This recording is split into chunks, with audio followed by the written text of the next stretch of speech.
जय माँ काली मित्रों, आपका हमारे चैनल माँ काली माँ दुर्गा शक्ति संवाद में स्वागत है। मित्रों, अगर आप हमारे चैनल पर नए हैं तो हमारे चैनल को सब्सक्राइब कीजिए, लाइक कीजिए, शेयर कीजिए, साथ ही नोटिफिकेशन बेल को भी प्रेस कीजिए जिससे हमारी आने वाली वीडियोस का नोटिफिकेशन आपको तुरंत मिल जाए।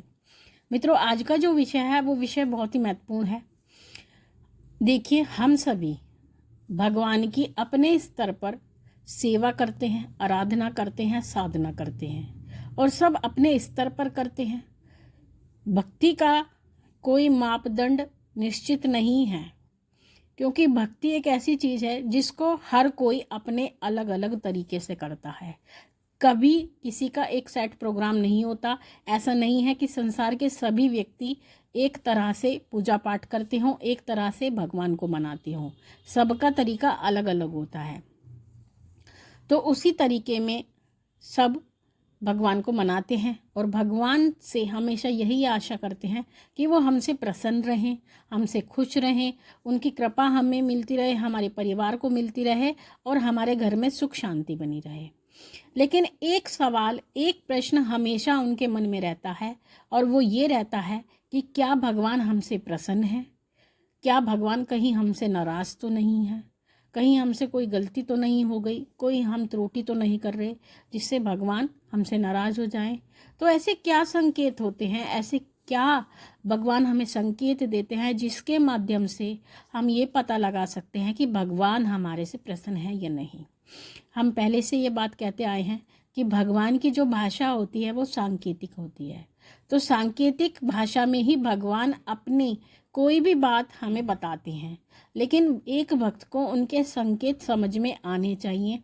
और हम तो यही कहेंगे कि केवल एक भक्त में ही वो विशेषता होती है जो भगवान के संकेतों को समझ सकता है। एक सामान्य व्यक्ति, एक नास्तिक व्यक्ति भगवान के संकेतों को कभी नहीं समझ सकता, क्योंकि उसका कारण होता है क्योंकि वो भगवान में विश्वास नहीं करता, भगवान की सत्ता में विश्वास नहीं करता। लेकिन भक्त अगर श्वास भी लेता है तो उसके लिए भी भगवान का धन्यवाद देता है और यही कहता है कि भगवान, आपके कारण मुझे ये जीवन मिला है और आपके कारण ही मेरा जीवन चल रहा है और मेरे जीवन का उद्देश्य भी आपकी कृपा प्राप्ति है, आपको पाना है। तो ये भक्त को समझ में आते हैं, लेकिन जन सामान्य जो सामान्य पूजा करते हैं उनको भी समझ में आने चाहिए। तो हम आपको ऐसे 6 संकेत बताएंगे जिससे आप खुद पता लगा पाएंगे कि भगवान की हमारे ऊपर कृपा है या नहीं, भगवान हमसे प्रसन्न है या नहीं। जो पूजा जाप हम भगवान को दे रहे हैं, क्या हम उससे भगवान को प्रसन्न कर पाते हैं या नहीं। देखिए, 6 संकेत हैं। तो जो सबसे पहला संकेत हमें मिलता है वो हमें मिलता है पूजा के दिए से। जब हम पूजा करते हैं तो पूजा करते समय एक दीपक यानी कर्म साक्षी दीपक, जो कर्म, जो पूजा, जो साधना हम कर रहे हैं उसका साक्षी हमारा दीपक होता है। तो कर्म साक्षी दीपक सभी अपने पूजा घर में लगाते हैं। तो उस दिए से एक संकेत हमें मिलता है। अगर हम पूजा कर रहे हैं और पूजा करते समय दिए की लो ज़रूरत से ज़्यादा अपने आप ऊपर की तरफ उठने लगे, यानी जो आपकी ज्योत है, जो आपकी दीपक की लो है, वो अगर ऊपर की तरफ उठती है और बार बार ऊंचाइयां पकड़ती है, तो आप ये मान के चलिए कि भगवान आपसे प्रसन्न हैं और दीपक के माध्यम से वो आपको संकेत दे रहे हैं। अगला संकेत यानी दूसरा संकेत, जब आप पूजा करते हैं तो पूजा करते समय आप धूप जलाते हैं, क्योंकि धूप अक्सर सभी व्यक्ति अपने पूजा घर में लगाते हैं भगवान को खुश करने के लिए। तो धूप देने का विधान है, ये पौराणिक विधान है, लेकिन अब मार्केट में रेडीमेड धूप मिलती है। अन्यथा धूप जो दी जाती है वो अलग तरीके से दी जाती है, उसके लिए हम अलग से वीडियो बनाएंगे।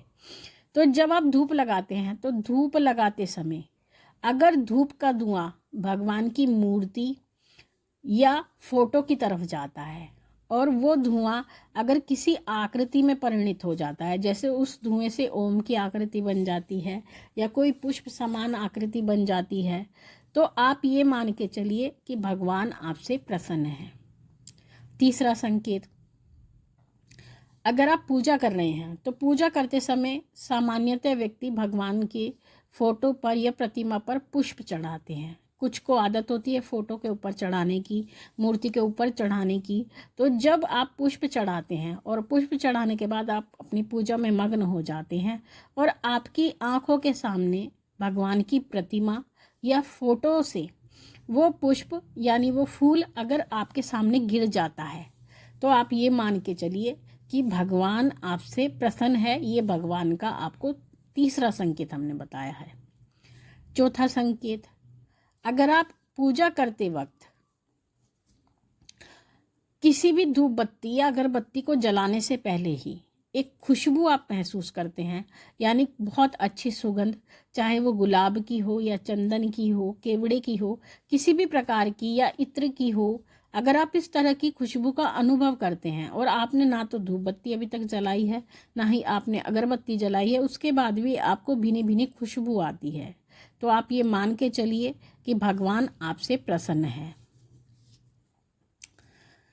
पांचवा संकेत, जब आप पूजा करते हैं तो पूजा करने के दौरान आपको घंटी की आवाज़ अपने घर के बाहर से आती हुई सुनाई दे।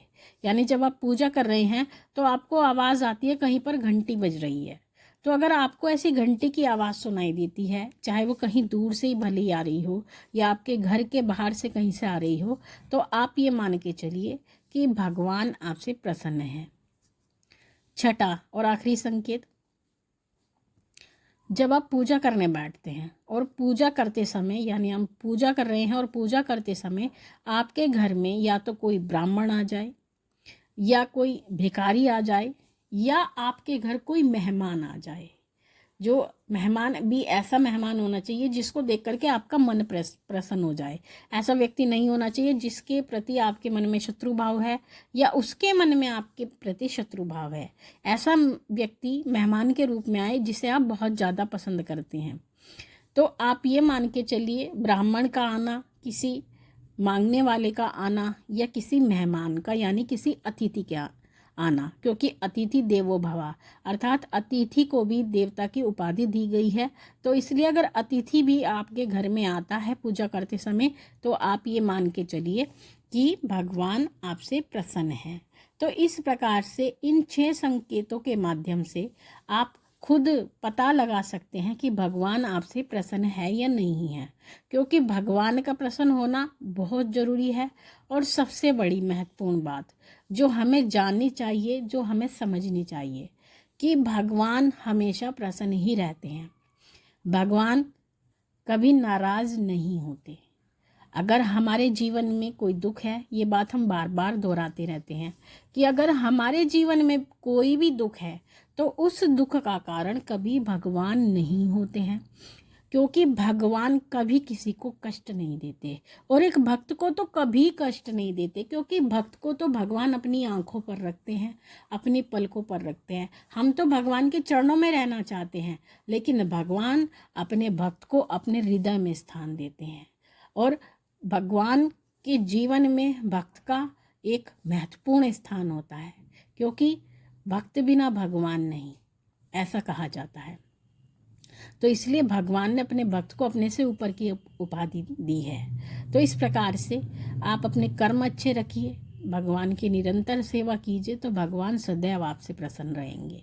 तो मित्रों, ये थी जानकारी आप सभी के लिए। माँ भगवती से यही प्रार्थना करते हैं कि वो आपके भंडारे भरती रहे, आपकी सभी मनोकामनाओं को पूर्ण करती रहे, आप पे अपना पूर्ण आशीर्वाद बना के रखे। आपसे फिर मिलेंगे अपनी अगली वीडियो में। तब तक के लिए जय महाकाली, जय महाकाल।